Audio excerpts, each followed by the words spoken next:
Məsəlüllezine kəfəru, yəni kafir olunan halı nəyə bənzəyir? O kimsənin halına ki, onları nə çağırır? Çoban çağırır. Nida və səvus, səslə məsələ. Yəni eko yusavvuydu, səslə çağırır. Və onlar da onun çağırışından heç nə anlamırlar. Sonra Allah Subhanahu buyurur ki, summun, bukmun umyun. Summun kardılar. Yəni eşitmirlər. Yəni mənası odur ki, onlar çobanın səsini eşidirlər. Necə kafirlər ayələri eşidirlər. Amma oradan heç bir fayda çıxarda bilmirlər. Və bilmirlər orada nə demək istəyir. Bukmun laldılar. Yəni haqqla danışa bilmirlər. Haqqı deyə xeyir şeyləri deyə bilmirlər. Tövhidi iqrar edə bilmirlər və s. Summun bukmun umyun kördular. Yəni gördükləri mücərrət gözləri görür. Amma əslində isə bəsirətləri qəlb gözləri kördür. Fəhum la yaqilun. Və onlar ağıl etməzlər. Yəni bu ayədə Allah Subhanahu taala kafir olanların onları tövhidə çağırılmasının halını çobanın heyvanları çağırmasının halına bənzədir ki, onların necə ki çoban heyvanları çağıranda, malqaranı çağıranda onlar yalnız səs və nida eşidirlər.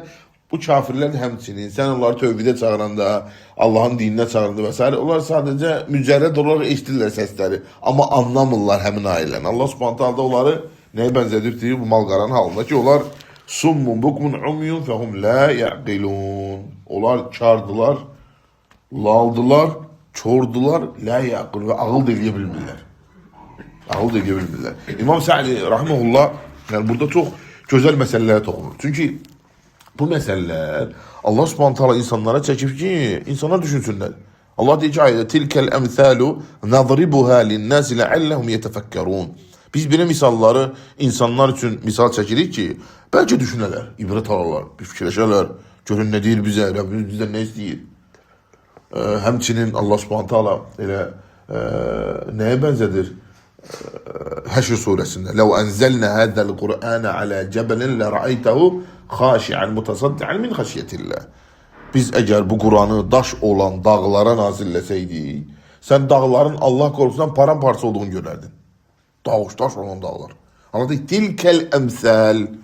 Bu misallardır. Nadribuha lin-nas. İnsanları çəkilir bu misallar. Verir insanlara misal olarak. Leallahum yetefekkerun. Belki düşünələr, ibrət alalar. Ona görə elm əhli buyurur ki, bu ayələr göstərir ki, Qur'anın nazil olma məqsədi onun ayələrini təfəkkürləmək, tədəbbürləmək və düşünüb daşınmaqdır. Sadəcə hafiz olmaq, əzbərləmək. Elhamdülillah, Rabbil alemin, Rahmanirrahim və s. Xeyr, elə yox. Ayəni demək, onu düşünmək və onun barədə tədəbbür eləmək və ondan nəticə çıxaraq həmin ayədən eləmək, əməl eləmək. Quran-ı Kərimdə çəkilən misalların əksəriyyəti cülluhə fit-təvhid. Tövhidə dəvətdir və qeyd elədik ki, Bəqərə surəsinin əvvəlində Allah Subhanahu taala münafiqləri misal çəkir, burada isə kafirləri misal çəkir. Və İmam Sa'di rahmehullah buyurur ki: "Və lemma beyyana ta'ala adam inqiyadihim lima ja'a bihi ar-rusul وَوَدَهُمْ لِذَٰلِكَ التَّقْلِيدُ عُلْمَ مِنْ ذَٰلِكَ أَنَّهُمْ غَيْرُ قَابِلِينَ لِحَقِّ." Bundan əvvəlki ayələrdə Allah Subhanahu taala onlara misal çəkdi. Çünki onlar dedilər ki, biz atalarımız, babalarımızdan nə görmüşük, o ilə tabi oluruq. Allah deyir ki, bəlkə atalarınız heç doğru yolda deyillərsə, bəlkə onlar özləri bilmirdilərsə və yaxud da özləri sapmış, doğru yoldan çıxmış biriləridirsə, onda necə olsun? Sonra isə o zaman ki Allah Subhanahu taala ortaya çıxır ki, yəni bunlar haqqı qəbul etməyəcəklər, ata-babaların yoluna gedəcəklər. Sonra isə misal çəkir ki, onların halı nəyə bənzəyir? Onların bu təqlidi, haqqı qəbul etməkləri nəyin halına bənzəyir? Heyvanların halına. Bəl kanu ma'lumun li kulli ahadin annahum lan yazul inadim. Allah Subhanahu taala bu ayələrdən onlara bəyan edir və onlar öz inadkarlıqlarında, yəni küfürlərində davam edirlər. Buna deyirlər kufrul inad. İnad küfrü, inadkarlıq küfrü. Küfrün müxtəlif növləri var. Məsələn, kufru təkzib var, yalanlama küfrü. Kufru təkəbbür, təkəbbür küfrü. Məsələn, iblisin küfrü. Küfrün növlərində bir nədir? Kufrul inad. Haqq gəlir sənə və sən inadkarlıq edirsən öz batilin üzərində. Allah qorusun. Buna deyilir kufrul inad, inadkarlıq küfrü. Əxbərə Teala ennə məsəluhum ində dua'i da'i. Allah onların haqqında xəbər verir ki, onların halı carçının, yəni çobanın çağırışına bənzəyir.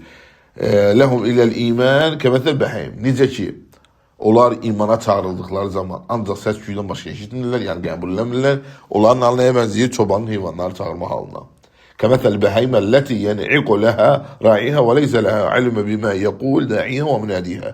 Çünki Çoban malqaranı çağıranda onlar onun çağırışının ne anlama geldiğini anlamırlar.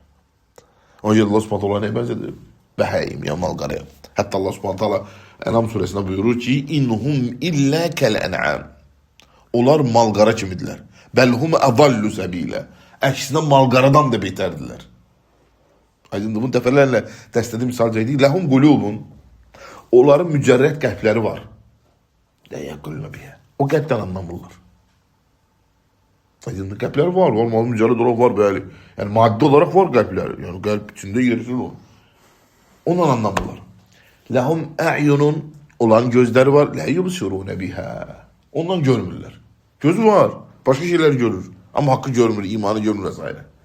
Ləhum uzunun. Onların qulaqları var. Onların qulaqları var. Lə esma'una biha. Ondan eşitmirlər. Yəni eşidə bilmirlər. Qulaq var. Qulağın funksiyası da var. Amma haqqı eşitmirlər. Allah deyir ki, inhum illə kal-en'am. Onlar malqara kimidirlər. Hətta malqaradan daha bezər yoldan çıxıblar.